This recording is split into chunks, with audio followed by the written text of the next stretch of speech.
ஓட்டுறீங்க ஒன்று பெருசாக இருந்துச்சுன்னா அந்த ஓட்டுவீங்களா? அதை ஏன் உள்ள மாட்டிட்டாலும் முடிஞ்சு. நமது வைத்தியசாலையிலே அவாக்குலோர நெக்ரோசிஸ் ஏவியன் பிராபலத்திற்கு அற்புதமான மூலிகை தைலம் சூரணம் சித்தர்கள் கண்ட ஓலைச்சுவடிகள் கொண்ட பழமையான முறையிலே மூலிகைகள் மூலியம் முதல் வைத்தியம் பார்க்கப்பட்டு அதற்கு பிறகு எங்கள் பாரம்பரியத்திலே கொடுக்கக்கூடிய பற்பம் செந்தூரம் சில மூலிகைகளை கலந்து கொடுக்குறோம். நல்லபடியா ஆயிரும். எங்கிருந்தியா வரீங்க? என்னாச்சு உங்களுக்கு?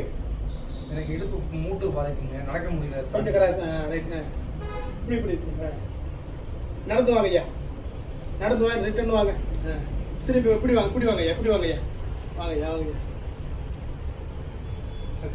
இடுப்பு பந்து கிண்ணத்தை கொண்ட மூட்டில் ஏற்பட்ட ரத்த ஓட்ட பாதிப்பு, ரத்த நாளங்கள் சிதைவினால் ஏற்படக்கூடியது. நுண்கிருமிகளாக ஏற்பட்டிருக்கும்பாங்க. சில பேர் வலிக்கு விழுறதுனால ஏற்படும், சில பேர் நெறிக்கட்டதுனால ஏற்படும்பாங்க. உண்மையில காரணம் இது ஒரு காரணமாக இருக்கலாம், இதுவும் ஒரு காரணமாக இருக்கலாம். ஒன்றும் பயப்பட வேண்டியதில்லை. நாம் சொல்லக்கூடியது காலடி பரிந்துரை. ஒரு காலுக்கு உயரமா, ஒரு காலுக்கு சாதாரணமாக செருப்பு போட்டீங்கன்னா பெல்ட் செருப்பு தான் போடணும். சரிங்க. இல்லைன்னா உங்களுக்கு மறுபடியும் வலி ஏற்படும். 5 நாள் கழிச்சு வாங்க, அற்புதமா இருக்கும். பல பேருக்கு சொல்லலாம். நமது வைத்தியசாலை நாமக்கல் மாவட்டம் பள்ளிப்பாளையம் ஈரோடு அருகில் வைத்தியர் வெங்கட்ராமன் பேசுகிறேன். எந்த எலும்பு முறிவு, எந்த மூட்டு வலிக்கும், வாசமன்ற பிரச்சனைக்கு அற்புதமான மூலிகை தைலம் கிடைக்கும். நன்றி, வணக்கம். வாங்க போயிட்டோம்.